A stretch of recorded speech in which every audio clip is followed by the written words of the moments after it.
नमस्कार, जय हिंद, जय बिहार। हम उपस्थित हैं जिस तरह से त्रिस्तरीय चुनाव जो पंचायत चुनाव था वो ख़त्म हो चुका है। अब जो चर्चा चल रही है, अब जो विषय आ चुका है एमएलसी चुनाव की। और एमएलसी चुनाव में जिस तरह से पार्टी लेवल पे चुनाव होता है, जो पंचायत चुनाव हो तो पार्टी लेवल पे नहीं है, लेकिन एमएलसी का जो चुनाव होता है उसमें महागठबंधन हो, एनडीए हो, अपना अपना कैंडिडेट वो लोग उतारते हैं। और उसमें जिस तरह से जिस पार्टी के मुखिया हो, वार्ड हो, पंच हो, सरपंच हो, सभी का समर्थन लेकर के एमएलसी का चुनाव जीता जाता है। इसके पूर्व में टूनाजी पांडे यहाँ के एमएलसी रहे हुए हैं। वर्तमान में जो यहाँ पे हमारे साथ जायसवाल जी उपस्थित हैं और जो महागठबंधन के तरफ से इनको लाया गया है, सिवान में महागठबंधन के प्रत्याशी हैं एमएलसी चुनाव के लिए। जायसवाल जी, आपका हमारे चैनल में बहुत सारा स्वागत और शुभकामनाएं। Thank you. सिवान के जनता का आशीर्वाद लेने के लिए महागठबंधन के तरफ से मुझे यहाँ सिवान की जनता को सेवा करने के लिए भेजा गया है। यहाँ पे जो एनडीए है, साथ ही आपने महागठबंधन की तरफ से आपको लाया गया है। जैसा कि सुनने में आ रहा है, यहाँ पे रईस खान भी दावेदारी कर रहे हैं जो निर्दलीय हैं। दूसरी तरफ अपडेट आया है कि आपका संजय पांडे जो जिला अध्यक्ष हैं भाजपा के, वो दावेदारी कर रहे हैं। तो उस स्थिति में आप अपने आप को कहाँ देखते हैं महागठबंधन की तरफ से? देखिए, अभी जो बातें आपने कही ये मेरे अभी जानकारी में नहीं आई है। मैं पूर्व में भी यहाँ एमएलसी का चुनाव लड़ा हूँ। सिवान के वोटर ने, जो हमारे पंचायत स्तर के वोटर हैं, और सिवान की जनता ने मुझे भरपूर मदद किया, मुझे भरपूर आशीर्वाद दिया। लेकिन किसी कारण से मैं 50 वोट से पिछड़ गया था।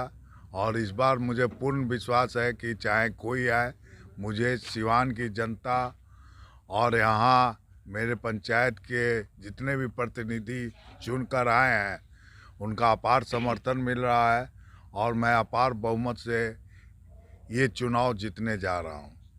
सिवान जिला में टोटल 19 प्रखंड है। आपने 19 प्रखंड के पूरा दौरा कर लिया आपने? नहीं, अभी मैंने दौरा शुरू किया हूँ, लेकिन 5-6 प्रखंड पर हम जब घूमे तो मुझे अपार समर्थन मिल रहा है। जितने भी वोटर हैं वो मतलब काफ़ी समर्पित हैं मेरे। मतलब पिछले बार उन लोग का खुद कहना है कि हम लोग ने आपको भरपूर समर्थन दिया था, लेकिन किसी कारणवश अगर कुछ हम में कमी रह गई, लेकिन इस बार वो चूक होने नहीं देंगे। जहाँ भी जा रहे हैं, आपने यहाँ भी देखा होगा कि जहाँ मैं मीटिंग कर रहा हूँ, यहाँ अभी आप कहाँ पे मीटिंग कर रहे हैं? ये गांव में, कौन सा पंचायत? रेगड़ा गांव में। यहाँ पूर्ण समर्थन मिल रहा है और सारे वार्ड मेंबर, मुखिया मेरे समर्थन में करे हैं।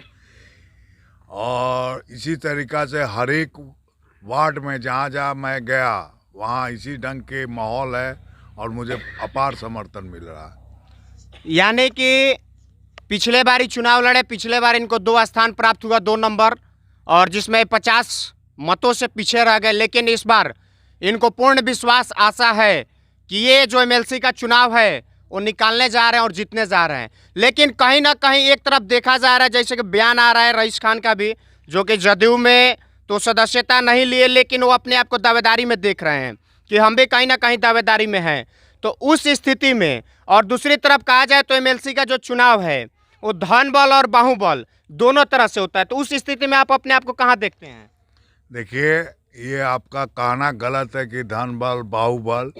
ये जो भी चुनाव की प्रक्रिया है और जो वोटर्स है वो किसी कैंडिडेट के क्वालिफिकेशन पर जाते हैं, ना कि उसके धन बल पर और किसी माफिया के ये पर जाते हैं। चुनाव लड़ने के लिए किसी को रोका नहीं गया है, हर एक आदमी दावेदारी कर सकते हैं। मेरे संज्ञान में नहीं है कि कौन कैंडिडेट चुनाव लड़ने जा रहा है।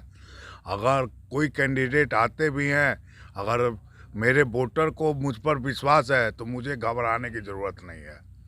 अगर सिवान की जो भी त्रिस्तरीय पंचायत और त्रिस्तरीय जिन्होंने भी मत जीता हुआ है, अगर आपको चुनाव जिताते हैं, अगर आपको एमएलसी बनाते हैं, तो आपका सिवान का मुख्य मुद्दा क्या होगा?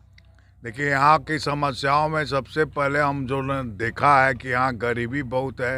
एग्रीकल्चर बेस्ड ये पूरे एरिया है।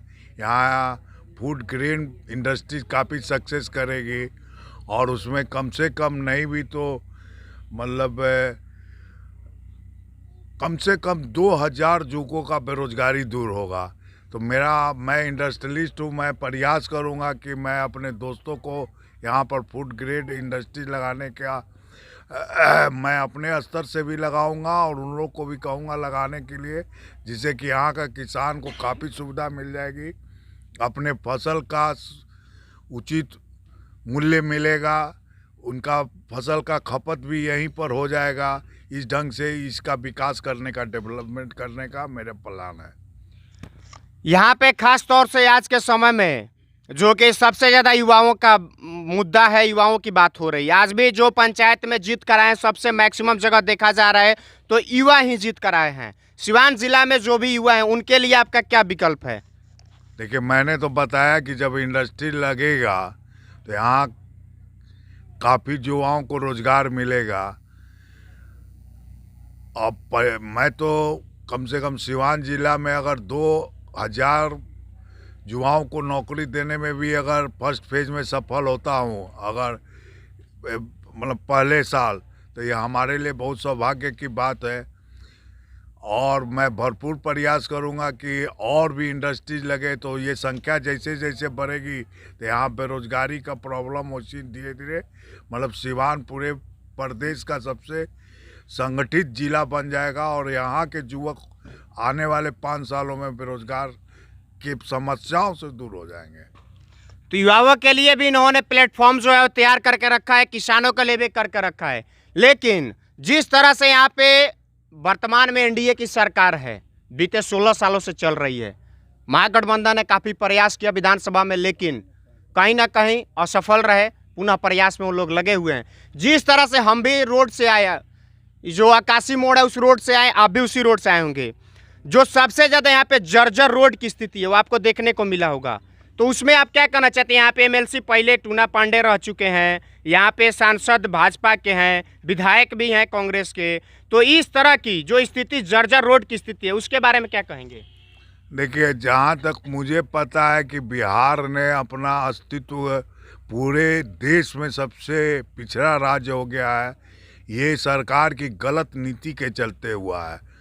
आपने देखा होगा कि इन्हीं के मंत्री तक बोल रहे हैं कि शराब का खुलेआम बिक्री हो रही है, जिसमें सरकार के लोग ही लिप्त हैं।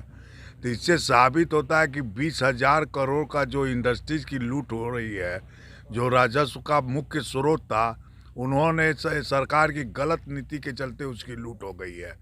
और फंड के कमी के अभाव में बिहार में विकास का काम पूरे बिहार में, ये सिवान की स्थिति नहीं है, पूरे बिहार में विकास का काम ठप पड़ गया है।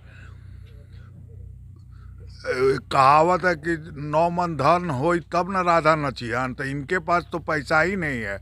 सेंट्रल गवर्नमेंट का जो भी प्रोजेक्ट होता है उसमें 50% का कंट्रीब्यूशन सरकार का होता है, प्रदेश सरकार का।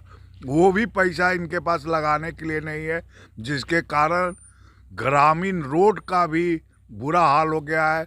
मेन रोड न एनएच सही ढंग से बन रहा है, न ग्रामीण रोड बन रहा है।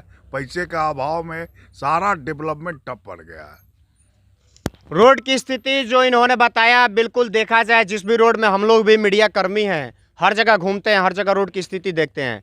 आज जो रोड की स्थिति हो चुकी है, इतना जर्जर है कि विकास तो दूर की बात है, रोड पे खोआ जो है ना वो भी नज़र नहीं आता है। इतना विकास हुआ है इस बिहार में और ख़ास तौर से इस सिवान में। सिवान में 8 विधानसभाएं, 1 सांसद है, लेकिन जो सिसवन रघुनाथपुर के रोड हैं, जो कि आपका चला जाता है, आज सिवान जिला में सिसवन ढाला जो है, आप भी उधर से गुजरते होंगे, आपका क्षेत्र पड़ता है, आप भी जाते होंगे, लेकिन वहाँ पे एक ढाला जो है, वहाँ पे फ्लाईओवर की व्यवस्था नहीं है, जिसके कारण तमाम तरह की व्यवस्थाएं जो है मतलब देखने को आती है कि रोड जाम हो जाता है। जो वहाँ पे कोई एम्बुलेंस हो गया उसकी समस्या आ जाती है, किसी को इमरजेंसी में जाना हो तो मालूम चलेगा कि ढाला बंद है तो वहीं पे रुक जाएगा। तो इस तरह की जो समस्या अगर आप जीतते हैं तो उस ढाला का निदान करने का काम करिएगा।